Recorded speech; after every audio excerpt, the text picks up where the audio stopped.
오늘은 이제 역대기 13장 1절로 7절 말씀까지 말씀을 드립니다. 13장에 대해서 소론을 좀 이야기하자 그런다면요. 이제 남유다의 초대왕 르호보암이 죽었죠. 르호보암이 죽었습니다. 그리고 나서 2대째 왕이 된 아비야가 왕이 된 것에 대해서 이렇게 이야기하고 있거든요. 그런데 이제 여전히 이제 이 아비야도 이제 역대기 기자는 남유다를 정통으로 보고 있잖아요. 남유다를 정통으로 본다라는 것은 북이스라엘이 이 반란을 일으켰다. 네. 참 단어 하나가 중요한 것 같아요. 우리가 어릴 때는 여수 순천을 반란 사건, 여순 반란 사건 그랬거든요. 여순 반란 사건. 근데 지금은 여순 사태 막 이렇게 이제 이름이 좀 바뀌었는데 그런 단어가 되게 중요한 거. 단어가 이제 바뀌면은 세대가 지나가면서 이 의식들이 바뀌기 시작하는 거죠. 의식들이. 그런데 이제 여기서 말하고 있는 것은 뭐냐 그러면은 남유다와 북이스라엘 중에 남유다는 정통이고 북이스라엘은 반란 세력이다. 괴뢰공단. 그래서 우리는 북한을 북괴뢰공단 했잖아요. 그래서 불법으로. 그리고 북한 사람들은 대한민국 국민입니까? 아닙니까? 헌법상 대한민국 국민이 북한 사람 다 대한민국 국민이에요. 그런데 불법적으로 괴뢰공단인 그 김일성 그 세습 부자들이 그 우리나라 국민들을 이렇게 무력으로 꼼짝달싹 못하게 만들고 있다라는 것이 한국 헌법에 기초한 해석이에요. 그래서 북한 사람도 우리나라 국민인데 저 김정은이 저 일가 때문에 못 내려오고 있는 거예요. 그러니까 그들이 우리한테 귀순하면은 그냥 우리 사람이 되는 거죠. 특별히 간첩 혐의로 내려오지 않으면은 어차피 우리나라 사람이니까 그 사람이 이렇게 귀순하면 그 사람 우리나라 사람이다라는 것을. 그래서 북한 사람도 우리 땅이고 대한민국 영토도 한반도 전체가 대한민국 영토인데 그 고놈의 그 김씨 그 고놈 때문에 그 아주 뭡니까? 이산 가족이 만나지도 못하고 그렇게 살아가는 거예요. 뭐 하는 놈입니까? 그 사람 때문에 이산 가족 100만 명 가까이 사람이 쳐다도 못 보고 있는 겁니다. 이산 가족 하게 되면 여러분 이렇게 1000명, 2000명, 3000명 그렇게 한 번씩 만나게 하거든요. 그래가지고 100년을 만나도 다 못 만나요. 이산 가족 그렇게 해서는. 그런데 북한 그 괴뢰공단 그놈들 때문에 그러는 거거든요. 그 의미예요. 지금 그 의미예요. 그래서 남유다는 정통인데 이 북이스라엘이 갑자기 반란을 일으켜가지고 산파스를 딱 그었다라는 것을 계속 이야기하고 있는 게 역대기 저자예요. 역대기 저자입니다. 그래서 이제 이 13장 1절부터 22절까지의 논지에서는 르호보암의 제 뒤를 이어서 제2대 왕인 아비야가 왕이 되었다.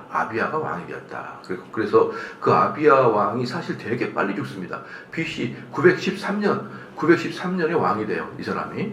그리고 910년에 죽죠. 그러니까 3년 만에 죽는 거죠. 913년에 왕이 됐다가 910년에 통치가 끝납니다. 그러면은 이스라엘에서 저 사람이 악한 왕이다. 참 선한 왕이다. 라고 명확한 선을 그을 수는 없어요. 왜냐하면 악한 왕도 오래 사는 사람도 있거든요. 누굴까요? 아합 왕 같은 경우는 상당히 오래 했어요. 근데 아합 왕은 아주 나쁜 왕이잖아요.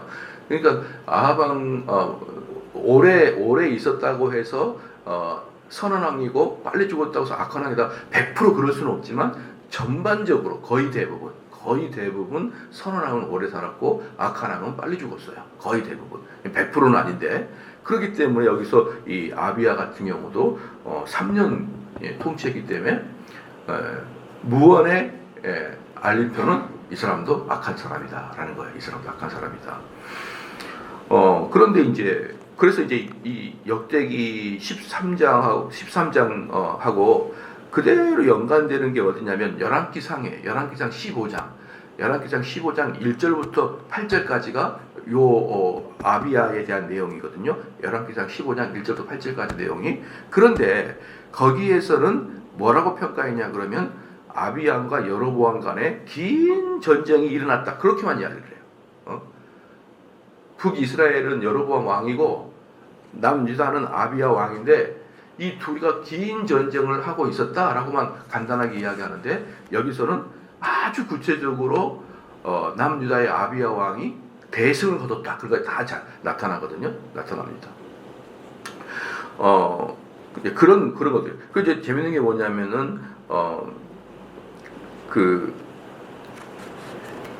BC 930년에 남북이 이렇게 딱 나눠져요. BC 930년에 나눠지는데 그럼 BC 930년이 무슨 해입니까? 남북이 나눠진 해이기 때문에 남유다인 르호보암이 즉위한 해도 되고 북이스라엘의 여로보암이 즉위한 해도 됩니다. 930년이.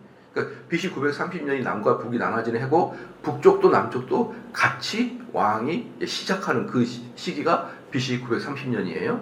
그리고 이제 르호보암이 죽었잖아요. 그리고 남유다에는 제2대 왕인 야비암이 들어섰지 않습니까?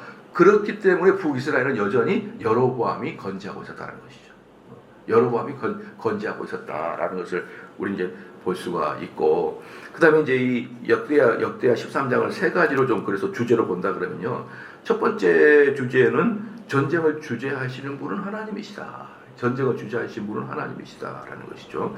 이제 이게 왜 그러냐 그러면은 전쟁을 주재하시는 분이 하나님이시다라는 것을 3절에 가볼래요. 3절.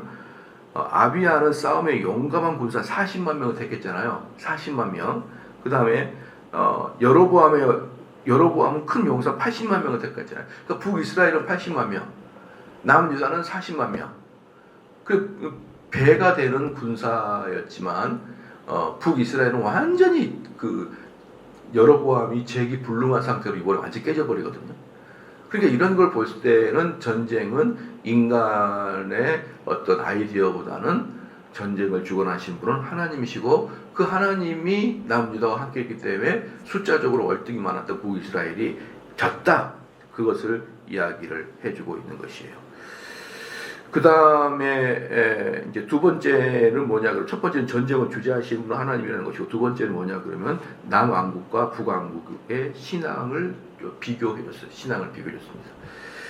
신앙을 비교해줬는데 오늘 본문 아니지만 내일 할 거지만 한번 읽어볼게요. 8절을 보면요. 이제 너희가 또 다윗 자손의 손으로 다스리는 여호와의 나라를 대적하려 하는도다. 너희는 큰 무리요 또 여로보암이 너희를 위하여 신으로 만든 금송아지들이 너희와 함께 있도다 라 했잖아요. 그러니까 8절 보니까 금송아지를 만드는 우상숭배자. 북이스라엘의 첫 번째의 신앙 형태는 우상숭배자였다. 두 번째는 그 다음 9절이에요. 너희가 아론의 자손이 여호와의 제사장들과 레위 사람을 쫓아내고 누구예요? 성직자를 쫓아냈다. 예, 그렇죠. 기본적으로 동서고금을 통해 성직자에 대해서는 뭔가 좀 찝찝한 면이 있어요. 그들에게 함부로 하는 것에 대해서는. 그런데 막장까지 가는 사람들은 성직자고 필요가 없는 거예요. 필요가 없습니다. 성직자를 쫓아내고 그 다음에 9절에 이방 백성들의 풍속을 따라 제사장을 삼지 아니하였느냐. 누구를 막론하고 어린 숫송아지 한 마리와 수양 7마리를 끌고 와서 장립을 받고자 하는 자마다 허무한 신들의 제사장이 될 것이다 라고 했거든요. 그러니까 그 제사장이 되려면 돈만 들고 오면 제사장이 되는 거예요. 그러니까 성직 매매가 이것이 성직 매매. 그렇죠. 그래서 이제 여기서 이제 첫 번째 우상숭배 8절, 두 번째 성직자 추방 9절의 상반절, 9절의 하반절에는 성직 매매가 있고 그렇죠. 그런 이제 이런 식의 너희들이 이렇게 종교를 그런 식으로 가지고 있었지 않냐. 그러니까 이 정도 된다 그러면 너희들은 최고 막장이다 이 뜻이에요. 최고 막장이다. 제가 이제 종교 개혁을 이렇게 본다 그러면요. 원래 종교 개혁을 본다 그러면은 원래 프랑스가 상당히 종교 개혁이 발전했었어요. 프랑스가 왜 그러냐면은 존 칼빈이 프랑스 사람이잖아요. 이름이 깔뱅이잖아요. 깔뱅. 그러니까 프랑스 사람이거든요. 그러니까 이제 이 종교의 자유를 피해 가지고 칼빈이 스위스 사람이 아니 저기 프랑스 사람이지만 스위스에서 목회를 했단 말이에요. 스위스 제네바가 칼빈의 목회 현장이잖아요. 아무도 모른 척하고 그러면 부담스러워요. 여러분 잘 아는 척을 해줘야 돼요. 스위스에서 목회를 했는데 그 스위스에서 그 프랑스 사람이 목회를 하니까 프랑스 국민들이 엄청 많이 간 거예요. 스위스 제네바로. 그래서 그 칼빈 밑에서 엄청나게 은혜를 많이 받은 다음에 이 사람들이 그 프랑스로 내려와가지고 종교개혁을 계속 이제 이어가고 있거든요. 그러니까 쉽게 말하면은 스위스에 가가지고 거기서 이제 기초를 다 배워요. 기초를 다 배운 다음에 그때 유럽 형태 그래요. 그런 다음에 다시 자기 고향으로 컴백해가지고 자기 고향에서 또 확 피우는 게 종교개혁 형태였거든요. 그래서 칼빈에게 배운 애들이 영국 가면은 영국에서 청교도가 되는 것이고요. 그럼 스코틀랜드로 가면 스코틀랜드에서 장로교가 되는 것이고, 그 네덜란드로 가게 되면 네덜란드 개혁교회가 되는 것이고, 프랑스로 가게 되면 위구노가 돼요. 위구노가. 근데 여러분 위구노라는 말은 잘 못 들어봤어요. 왜냐하면 위구노가 전멸을 당해버렸어요.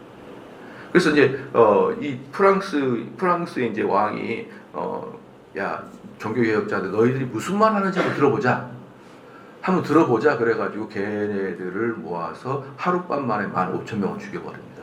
하룻밤 만에. 그 위구노의 그 피비린내 나는 역사. 그러면서 위구노들이 거의 다 죽었고 또 나머지 위구노들은 다 탈출해서 미국으로 다 갔어요. 미국으로 가게 됐습니다. 그런 사건이 있는 다음에요. 1700년도 초반에 프랑스 혁명이 일어나거든요. 프랑스 대혁명이 일어납니다. 로베르트 피에르에 의해서 프랑스 대혁명이 일어나요. 근데 그 프랑스 대혁명이 일어날 때요, 그 혁명가들이 누구를 죽였냐면 신부들을 죽였어요. 로마 카톨릭 사제들을. 그러니까 그 전에 로마 카톨릭에서 개혁교회를 죽인 거잖아요. 근데 한 100년 후에 로베르트 피에르에 의해서 성직자가 죽였는데 그들이 로마 카톨릭 신부였죠. 그러니까 하나님이 그들에게 벌을 내리신 거죠. 진멸을 시켜버렸습니다. 그때도 훨씬 많은 숫자를. 그러니까 저는 항상 그러거든요. 여러분 종교 간의 전쟁이 가장 무섭다고 그러는데 종교 간의 전쟁은요 귀여운 편이에요. 무슨 전쟁에 비하면 사상 전쟁에 비하면. 그러니까 그 전까지 왕정 체제를 갖고 있던 것들을 갖다가 로버트 피에가 혁명이 뭐예요? 공사혁명이니 이런 노동제 혁명이니 이런 혁명은 사상혁명이잖아요. 그냥 그 자리에서 프랑스인들을 거의 다 죽여버렸습니다. 사제들을. 무서운 사건이 일어난 것이죠. 그때 그 사제들을 그렇게 많이 죽이게 되므로 프랑스에서 카톨릭이 힘을 거의 다 잃어버리고 지금까지도 유럽에서 가장 비종교적인 나라는 프랑스예요. 그러니까 1700년부터 로버트 피에르에 의해서 프랑스 대혁명이 일어날 때 여러분 이런 걸 들어봤나요? 인간이 중심이다에 외쳤던 게 프랑스 대혁명이에요. 그 전까지는 하나님 중심이었거든요. 근데 프랑스 대혁명 때 갈기갈기 찢어가지고 그 자리에다가 인간을 딱 갖다 놨습니다. 그러면서 여러분 프랑스는 전 세계의 인본주의의 본산지가 된 거거든요. 그게 바로 그 로버트 피에르가 아무리 카톨릭 신부라 그래도 얼마나 희롱했는지 몰라요. 얼마나 희롱했고, 그리고 그들은 일주일을 7일로 한 거 아니라 일주일을 10일로 했어요. 10일만 하루씩 쉬었어요. 왜 그러냐 그러면 그동안 역사상 거의 1000번 동안 내려왔던 주일날이 일요일을 우습게 여기려고. 야 일요일이 뭐 다야? 그래서 의도적으로 7일에 한 번 쉬는 게 아니라 10일에 한 번 쉬면서 기독교를 희롱하고 놀리고 그랬던 애들이 로버트 피에르입니다. 그럼 로버트 피에르는 또 잘했느냐? 그 혁명당들이 지나가다가 나중에 보니까 국민들은 그동안에 기득권자들이 우리를 그렇게 핍박하고 어렵게 해줬더니만 혁명당들이 딱 올라가니까 또 그들은 더 힘들게 하는 거예요. 그들을 싹 쓸어버리는 게 누군지 알아요? 나폴레옹이에요. 나폴레옹. 피는 피를 불러일으킵니다. 피는 피를 불러일으켜요. 그래서 그렇게 성직자가 아무리 로마 카톨릭이고 그들이 하나님께 벌을 받은 그런 민족들이었다 그래도 어떻게 성직자를 그렇게 우습게 여기고 주일날에 갔다가 10일에 한 번씩 하고 모든 기독교 유물도 다 파괴해버리고 그런 사람들이었어요. 그런 사람들이에요. 여러분. 그런 사람들은 지금 프랑스 봐봐요. 지금 프랑스 보면요. 제일 유럽에서 그 아랍인들이 많아요. 그 중동인들 있잖아요. 제일 많고 제일 무섭고 제일 폭동이 많이 일어나고 지금까지 그래요. 지금까지. 이게 하나님의 그 놀라운 어떤 그 뭐예요, 벌이 또 섭리가 그냥 하루 이틀 끝나는 게 아니에요. 지금까지도 프랑스가 얼마나 고통을 당하고 있는지 모르고요. 그리고 가장 인본주의적 사고가 거기서부터 유럽을 나타나. 그래서 여러분 유럽에서 그 좀 뜻 있는 그 민족들은요, EU 자체에 가입을 싫어해요. EU 자체에. 왜? EU에 속해 있는 나라에서 한 나라가 허용을 하게 되면 법적으로 다 허용이 되거든요. 그러니까 EU라는 나라가 얼마나 타락했고 얼마나 악한지 여러분 말할 수가 없습니다. 그래서 우리는 언뜻 보면 서양이 좋은 것 같잖아요. 아이고, 서양은 아니에요. 제 정말 징글징글해요. 우리같이 동양인이 좋긴 하다. 좀 생긴 건 못생겼지만 월등히 깨끗합니다. 월등히 깨끗해, 서양인보다. 여러분 자부심 가지시 바랍니다. 이제 그게 이제 뭐냐 그러면 성직자를 아주 아무렇게나 치부한 사람들의 결과인데, 여기서 지금 말하고 있는 게 뭐냐면 북이스라엘이 그렇게 했다는 거예요. 성직자들 다 내쫓아버리고 죽여버리고, 아무나 돈 가지고 오게 되면 네 성직자 해라, 이제 새로 시작했으니까 네가 해라, 한마디로 전문용어로 성직 매매 딱 해버리고, 또 뭡니까? 우상 숭배, 금송아지 만들어 절해라, 이렇게 세 가지의 악행을 너희들이 하지 않았느냐. 그게 지금 13장에서 말하고 있는 내용입니다. 자, 그러면은 좀 아시겠죠? 그럼 1절에 보면은요, 여로보암 왕 18째 해에 아비야가 유다 왕이 됐고, 여로보암이 왕이 18째 남에서는 아비야가 유다 왕이 됐다. 이 말이 뭐예요? 1대 왕이 18년 일하다가 죽었다는 뜻이에요. 르호보암이 18째 해를 하다가 죽었다. 그리고 그 다음에 그의 아들 아비야가 왕이 되었다. 예루살렘에서 3년 동안 다스리니 그의 어머니 이름은 미가예요. 기브아 사람 우리엘의 딸이더라. 아비야가 여로보암과 더불어 싸울세. 이제 여기서 이제 그 사람이 누구랑 여로보암과 싸우게 되었다라는 것을 이야기를 이제 하고 있는 것입니다. 그 다음에 3절에 아비야는 싸움에 용감한 군사 40만 명을 택하여 싸울 준비를 하였고 그랬거든요. 싸울 준비를 하였고. 그러니까 이제 여기서 이제 40만 명은 결코 적은 숫자가 아니에요. 제가 좀 이따가 말씀드리지만 40만 명은 그렇게 적은 숫자가 아닌데, 그러나 북이스라엘은 더 많은 80만 명을 모아가지고 전쟁에 참여하더라 이거거든요. 그러면 여러분 봐보십시다. 둘이가 합쳐서 120만 명이에요. 두 나라가 합쳐서 120만 명입니다. 그러면 이 120만 명이 얼마나 숫자냐 그러면요. 그래가지고 여기서 죽은 사람이 몇 명이냐 그러면요. 몇 명이 죽었나 봐봐요. 둘이가 얼마나 죽었냐면 17절 봐보시죠. 17절 아비야와 그 백성이 크게 무찌르니 이스라엘의 택한 병사들이 죽임을 당하고 엎드린 자들이 50만 명이에요. 북이스라엘 죽은 사람만 50만 명 죽어요. 그러면 이제 우리들은 이렇게 숫자가 너무 많으면 이게 숫자에 불과하지 이 숫자가 얼마나 큰지 몰라요. 이 북이스라엘과 남유다가 요 한 지역에서 우리로 말하면 백마고지 같은 마지막 38선 근방에서 여기가 그 북이스라엘과 남유다의 경계 상태거든요. 경계지에서 120만 명이 들어갔다. 이건 뭐예요? 같이 죽어버리자. 내가 너희를 죽이지 않으면 우리는 서로 망한다. 하여튼 국력을 최대한 발휘해가지고 끝장을 내겠다. 이 전쟁이 바로 이 전쟁이에요. 동족 상장이고 뭐고 간에 원수들이 모여 앉아가지고 최대한 끝장을 내겠다는 거예요. 끝장을 내요. 여러분, 이 민족들이 싸우면요, 특별히 이제 여기서 이제 종교적인 갈등이었지만 우리나라 같은 경우는 사상적 갈등이잖아요. 그런데 여러분, 민족끼리 싸워가지고 대한민국 사람처럼 많이 죽은 경우가 없어요. 대한민국 사람처럼 많이 죽은 경우가 없는데, 전쟁이 끝난 다음에 국민들이 야, 우리가 괜히 전쟁했다 그런 거 없어요. 대한민국 전쟁은 한쪽이 진멸할 때까지 전쟁을 하는 게 바로 사상전쟁이에요. 사상전쟁은요, 상대를 죽여도 뭐라 그럴까요? 상대를 죽여도 마음에 회개가 일어나지 않는 게 사상 전쟁이에요. 만약에 다른 사람을 죽였다 그러면 다른 방식이 찾는다면 시간이 지난 다음에는요, 아이고 내가 걔를 괜히 죽였다 이런 생각이 드는데요. 사상 전쟁은 절대로 후회가 없습니다. 왜 그러냐 그러면요, 지금도 한국 사회에서 정치적 견해가 다르면은 얼마나 미울지 몰라요. 서로 간에 얼마나 미운지 여러분 지금 경험하고 계시잖아요. 사상이 달라버리면 으르릉 거리잖아요. 그럴 때 법이 약할 때 죽창으로 찔러버렸던 거예요. 그렇기 때문에 후회하거나 회개하거나 그런 게 없는 거예요. 그게 같은 민족이라서. 여기서도 80만 명, 40만 명이 모여서 120만 명이 한 지역에서 혈투를 벌였다. 이건 뭐예요? 너 죽고 나 죽자예요. 너 죽고 나 죽자.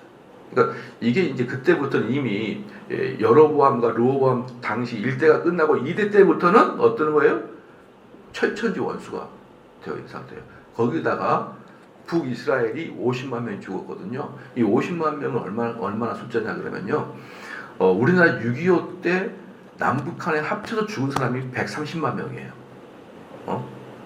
거기서 이제 남한에 있는 민간인이 죽은 숫자가 50만 명입니다. 민간인이 죽은 숫자가 50만 명이에요. 그런데 여러분이 잘 모르시겠지만 2차 세계대전이 끝난 이후에 지구상에 최고로 많이 죽은 전쟁이 6.25예요. 2차 세계대전이 끝난 다음에 지구상에서 제일 많이 죽은 사람이 6.25라고요. 아무도 안 놀라시는군요. 우리나라에서 그런 일이 벌어졌을 거예요. 우리나라에서 그런 일이 벌어졌고요. 우리나라에서 전 세계에서 단 한 번도 일어나지 않았던 전쟁이 우리나라에서 이루어졌어요. 그게 무슨 전쟁이냐면 사상전쟁이었어요. 다른 나라는 사상전쟁이 아니었어요. 그런데 공산주의 혁명은 있었죠. 혁명은 있었는데 완전히 나라 대 나라가 전쟁을 해서 니 죽고 나 죽자 한 사상전쟁은 대한민국밖에 없었습니다, 여러분. 그래서 이 6.25 전쟁은요, 세계에서 엄청나게 유명한 전쟁이에요. 우리가 생각하는 것보다 훨씬 유명합니다. 2차 세계대전이 끝난 이후에 최고의 많은 사상자. 2차 세계대전이 끝난 다음에 최초의 사상전쟁. 그리고 민족 간의 전쟁. 이 6.25라는 전쟁이 결코 세계사에서 적은 전쟁이 아니거든요. 근데 그 전쟁에 죽은 사람이 130만 명이란 말이에요. 그런데 그 130만 명의 한 3분의 1에서 2분의 1, 3분의 1 사이의 전쟁의 사람이 남북 이스라엘에서 죽었단 말이에요. 이건 어떤 것들을 나타내냐 그러면, 제가 옛날에 여러분께 말씀드렸지만 우리가 고대 세계를 생각해보면 엄청난 나라다 같잖아요. 그런데 고대 세계에 여러분들이 그 로마 고대 세계 보면 뭡니까? 그 황제들 나타나고 아우구스티누스 황제 막 이런 사람들 있잖아요. 이런 시저 이렇게 나타나고 이럴 때 최고의 로마 전성시대 때 로마 인구가 100만 명이었어요. 그 전 세계를 떵떵거리던 로마 인구가 100만 명, 겨우 고양시 인구밖에 안 돼요. 그걸로 전 세계를 지배했단 말이에요. 그런데 고대 사회의 인원은 우리 현대 사회 인원과 단위수가 달라요. 단위수가. 현대는 약이 발달하고 오래 살기 때문에요, 엄청나게 많은 사람이 생겼지만 고대는 빨리빨리 죽잖아요. 어릴 때부터. 그렇기 때문에 여기에서 140만 명이 한 지역에서 싸웠다. 엄청난 숫자고요. 거기서 50만 명이 죽었다 그러면 말할 수 없는 숫자가 죽은 거예요. 그렇기 때문에 지금 여기서 이제 13장에서 보여준 것은 뭐냐면 이미 남과 북은 끝나버렸다. 그것을 이야기하는 거예요. 더 이상 얘네들은 한 민족이란 정체성 다 떨어져 버렸고 그들은 끝났다. 그런데 4절 말씀에 아비야가 에브라임 산 중 스마라임 산 위에서 서서, 이 스마라임 산이 남과 북의 경계선의 나라이다. 우리로 말하면 철원, 백마고지가 있는 곳, 이런 지역이라고 할 수가 있어요. 스마라임이 남과 북의 그렇게 경계선에 있었다. 거기서 이제 니 죽고 나 죽자라는 그런 이제 상태가 돼버린 것이죠. 참 보면요, 여기 11장 봐볼까? 11장.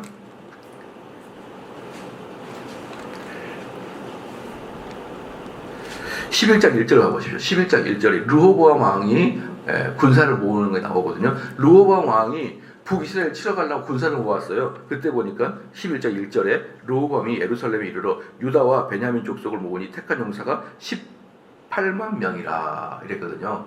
그러니까 르호보암 때 다 모았을 때 18만 명인데 그 다음 아들이 모을 때는 뭡니까? 40만 명을 모았다는 거예요.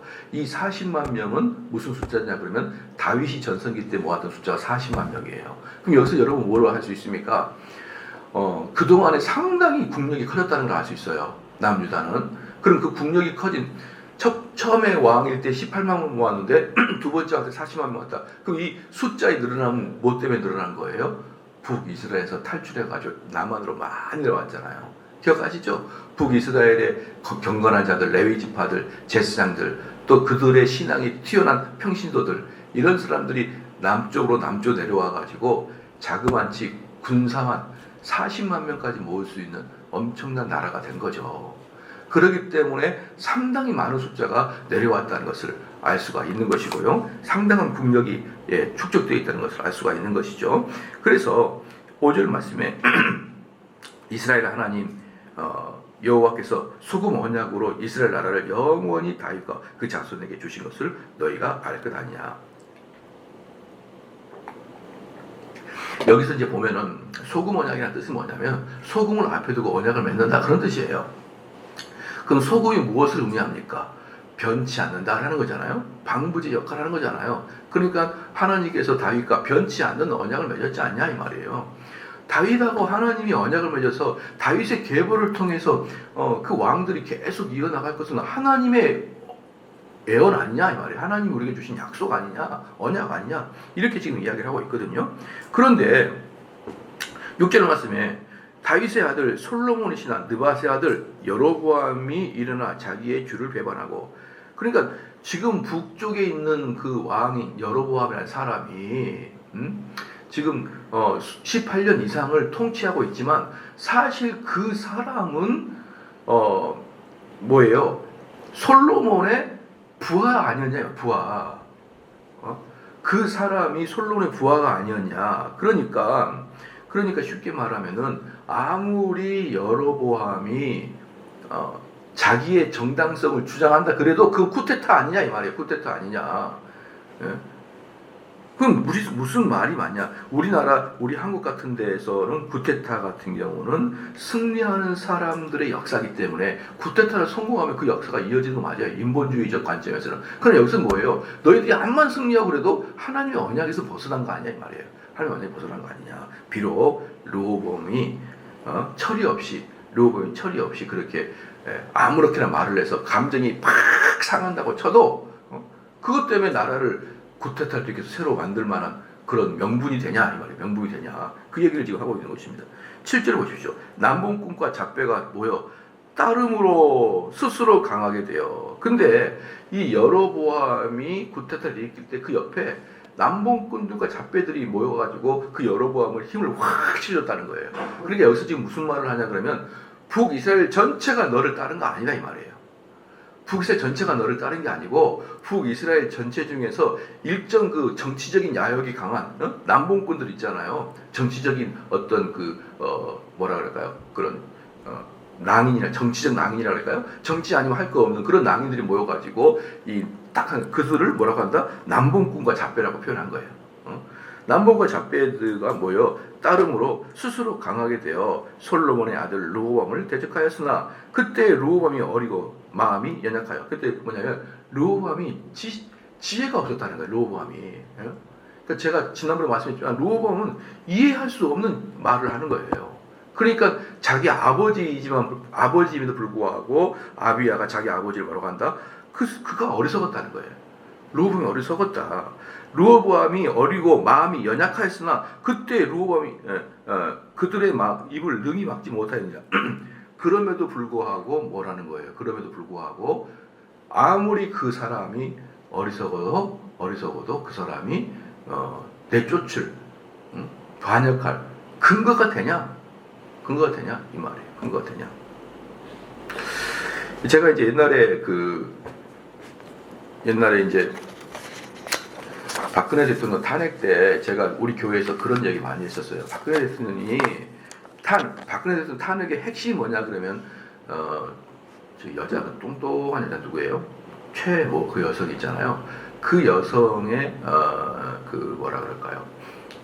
비선실세. 그러니까 정당한 그 공무원으로 올라오지 않는 정당한 공무원으로 오지 않는 자기 사적인 사람이 정책에 개입한 것을 비선실세 이렇게 이야기를 하는 거거든요. 근데 사실은 비선실세가 교회에서도 많이 이루어집니다. 비선실세가 어떻게 이루어지냐면요.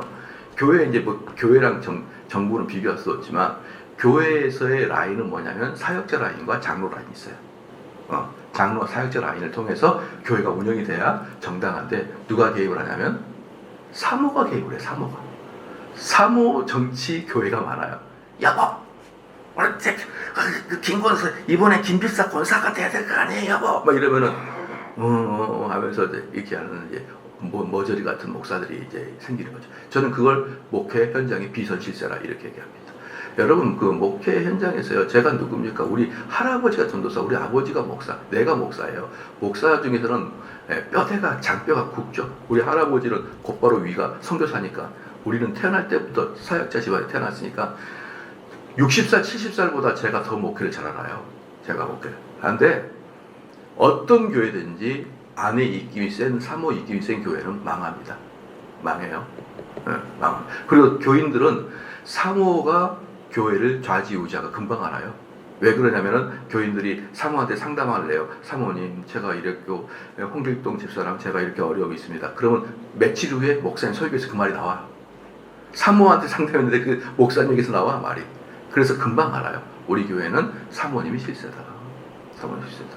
그래서 정말 사모가 실세들은요, 부사역자들이 사모한테 잘 보입니다. 아고도 하고. 그럼 사모님이 탁 하게 되면 또 좋은 자리도 가고. 그렇게 되는 비선실세가 목회 현장이 비일비재한데, 그렇게 돼버리면 교회가 사분 오열이 됩니다. 사분 오열. 목회자라는 것은요, 성경 해석의 전문가고 교회 운영의 전문가인데, 비전문가가 교회를 운영하는데 그게 잘 되겠습니까?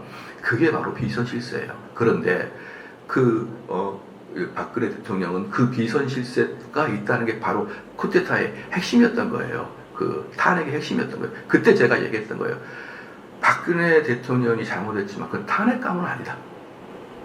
죄송하다 사과하고 그리고 다시 해야 된다. 왜냐면은 그때가 정확하게 1년 3개월 남을 때였거든요. 야, 1년 금방 간다. 그런데 우르르 일어났다는 사람은 쇳불도 단계에 뺐어요. 제가 그때 교인들 기억나십니까? 이거 탄핵되면 그때부터 영원한 별도를 합치 못한다. 이건 영원히 분리된다. 그래서요, 그때보다 지금이 더 으르렁거리고 있는 상태인 거 알고 계십니까? 여러분들 정신을 차려야 돼요. 정신을. 그 일을 이룬 사람이 여러분들이었어요? 우리였습니까? 몇 명의 시정 잡배들이 그렇게 탁 하고, 지금도 보십시오. 이 나라를 또 무슨 탄핵, 윤핵관, 무슨 이핵관 이러면서 우리가 알지 못하는 소수의 사람들이, 잡배들이 이 나라를 이렇게 흔들어 놓잖아요. 예? 그럼 정신 차리고 그런 사람들이 놀아나서 여러분들의 친구들과 가족들과 교인들 간에 서로 으르렁거리지 말란 말이에요. 이 나라를 이끌어가는 저 대통령 주변에 있는 그 잡배들에 의해서 우리나라가 이렇게 좌우로 찢어져 가지고 국민들이 아무도 서로 간에 죄 없는 국민들이 으르렁거리고 싸우게 만든 저 정치인들을 통해서 뭐하러 정치에 그렇게 여러분이 열기를 내냐고. 정치에 열을 내지 말라고 설교할 때 제가 열이 나, 이상하게. 너무 한국 사람들 어리석어요. 그들에게 다 속아 있어요. 언제 우리가 박근혜가 죄를 짓지 않았으며 언제 누가 죄를 우리가 어떻게 알아요? 걔네들이 죄를 졌다 그러고 걔네들이 문제가 있다 그러고 걔네 국회의원들이 탄핵하고 이렇게 해가지고 그때 저는 전혀 박근혜 대통령을 지지하지 않았었습니다. 왜냐면요, 저는 기본적으로 성경에서 남자가 머리라고 하는 걸 믿기 때문에. 가정에서 아버지가 머리요, 교회에서는 목사가 남자만 돼야 된다는 것을 추구하고 있는 교단이에요. 저희 교단. 남자가 머리고 여성은 남자를 돕는 배필이다. 그래서 어느 곳의 지도자는 남자야 된다. 그래서 저는 처음부터 박근혜 대통령 찍지도 않고 지지하지 않았어요. 그랬던 제가 그 사람을 탄핵을 시키는 것은 앞으로 향후 한국 사회가 회복될 수가 없는 상태로 빠진다고 제가 수차례 국민들하고, 국민이 아니에요. 우리 교인들하고 우리 아는 사람, 사적 아는 사람 계속 얘기해도 박근혜를 미워한 사람들은 이왕 당신이 빼버려야 된다. 그렇게 얘기하더라고요. 그래서 내가 당신은 지혜롭지 않은 자예요. 당신 같은 사람이 많아서 한국 사회는 병드는 거야. 바보 같은 사람아. 제가 그리고 이야기를 드렸어요. 그때 제가 했던 말인 이미 박근혜 분위기는 꺼졌다. 그럼 다음번은 당연히 문재인 됐다. 1년만 기다리면 됐다.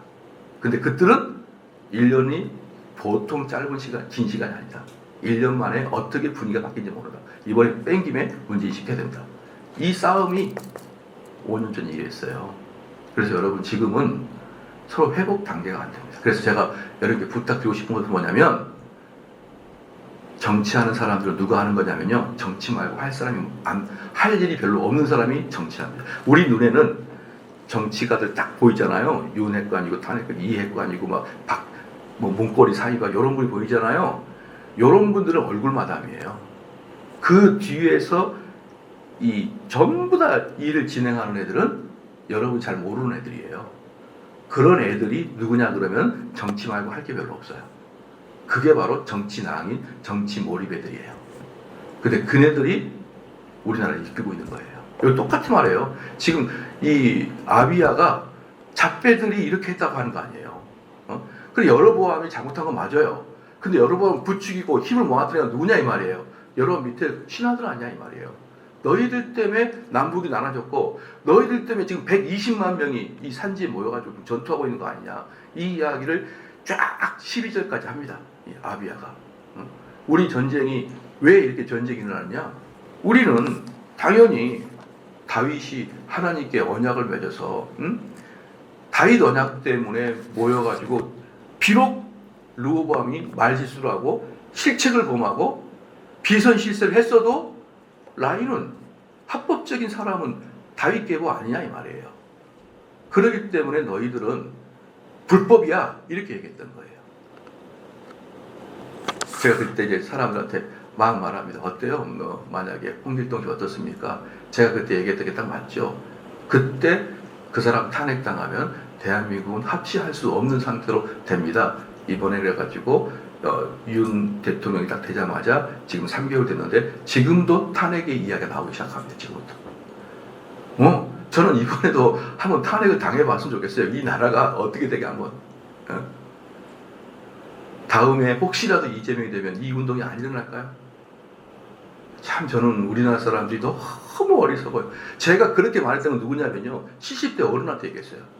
어르신 70 나이 먹고 지금 세상을 그렇게 분별을 못하면 어떡합니까? 아이 목사님 그래도 이번참에 바꿔버려야 됩니다. 바꿔버려야 됩니다. 그래서 제가 그 어른한테 가서 어떻게 속이 후련합니까? 어떻게 살만합니까?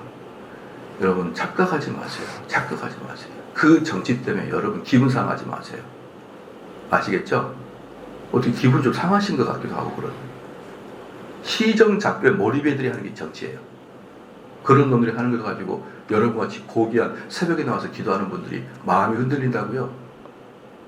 저희 교회에 한 명이 지난주에 왔었는데요. 그분은 엉엉 울어요. 엉엉 울어요. 왜 우냐면은 교회 그 목사님이 정치 운동하는 그런 목사님이었어요. 교회가 큰데 그렇게 2년 동안 필드에서 어쨌든 소신껏 싸웠어요. 2년 동안 싸우고 나니까 교회가 다 메말라져 버려요. 이 목사님이 교회에 사람들 목양하지 못하고, 목양이 뭡니까? 여러분의 잘못을 꺼내서 하나님 말씀 대언하고 상담하고 기도하고, 이게 목양인데 나가서 정치적인 견해 때문에 나가서 필드에서 광화문에 싸워야 되는 것을 2년 동안 계속 하니까 이걸 못하는 거예요.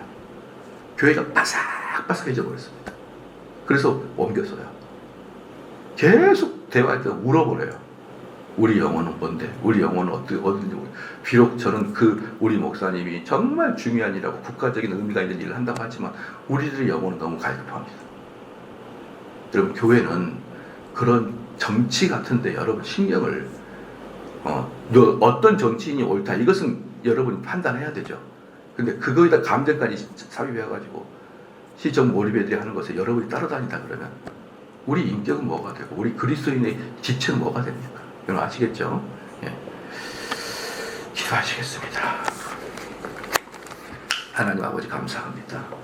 지금 남유다의 아비야 왕은 이 전쟁의 이유가 정통을 빼앗아 버리는 북이스라엘 너희들이 잘못이 아니냐라는 그런 단언을 하면서 이 전쟁이 시작된 걸 볼 수 있습니다. 하나님 아버지요. 그러면서 민족 성장의 비극이 50만 명을 살생시키는 그런 단계까지 가는 걸 볼 때 우리가 얼마나 이 정치와 사상의 문제가 사람을 극단적으로 몰고 가는지를 깨닫게 하여 주시옵고, 우리 이 나라의 정치적 돌아가는 형태를 보면서 속상해하고 분노를 자아내기보다는 하나님의 선하신 뜻을 기다리며 우린 더욱더 그 마음 깊숙한 곳에 정치의 현황이 아니라 하나님 말씀으로 가득 채우는 그런 시간들로 되게 하여 주시옵소서. 우리가 하나님께 간절히 기도한다면 정치 몰입회가 아니라 참으로 한국 사회를 위할 그런 좋은 정치가 하나님 보여줄 것을 믿사옵나이다. 우리는 그런 자가 나타나기를 기도하게 하여 주시옵고, 이 한국 사회가 그리하여 한 단계 두 단계 더 발전될 수 있는 사회가 될 수 있도록 하나님 은총 내려 주시옵소서. 감사드리며 예수님의 이름으로 기도하옵나이다. 아멘. 하늘에 계신 우리 아버지여, 이름이 거룩히 여김을 받으시오며 나라가 임하옵시며 뜻이 하늘에서 이루어진 것 같이 땅에서도 이루어지이다. 오늘 우리에게 일용할 양식을 주옵시고, 우리가 우리에게 죄 지은 자를 사하여 준 것 같이 우리 죄를 사하여 주옵시고, 우리를 시험에 들게 하지 마옵시고 다만 악에서 구하옵소서. 나라와 권세와 영광의 아버지께 영원히 있사옵나이다. 아멘.